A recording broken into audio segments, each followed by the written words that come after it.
Guys, I was watching the ARM picnic that there has been in the ARM Olymp channel, and in that video, there were people like Morozov, Dadakian, Voevoda, Valera, and a couple of others. And when I was watching this video, I noticed that Morozov has arm wrestled throughout the entire video. And I believe this is great for him. And the reason why is because Denis even said in one video there has been posted on the True Powers channel, and in that video, Denis gets a whole bunch of people to arm wrestle with him, and he says that his goal in there is to get as tired as possible in this sparring session that will take place.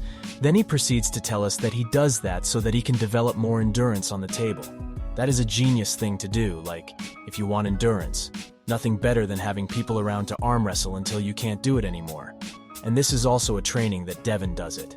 And when we go to the ARM picnic video, as I said, we can see that Morozov is all over the video arm wrestling. But unlike Denis, that is arm wrestling against a bunch of lightweights, Morozov is arm wrestling against people like Dadakian, Voevoda, and Valera, which certainly they're much stronger on the table than most.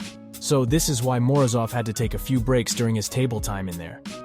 Also, it's pretty cool to see that Denis is being a coach to Morozov. Like, there's a lot of people who wanted Denis versus Lavon to happen, right? But obviously Denis is in no condition or nowhere near his prime shape. So it wouldn't make sense for a prime Lavon to take on a far from prime Denis. But instead of Denis versus Lavon, Denis is training somebody and giving him the very best coaching he could ask for. And I think this time we can see Denis' student doing something to Lavon. Because back in the day, we had Vitaly facing Lavon.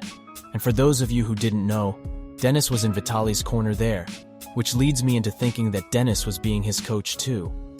But Vitaly didn't seem to match neither Denis or Lavon's strength.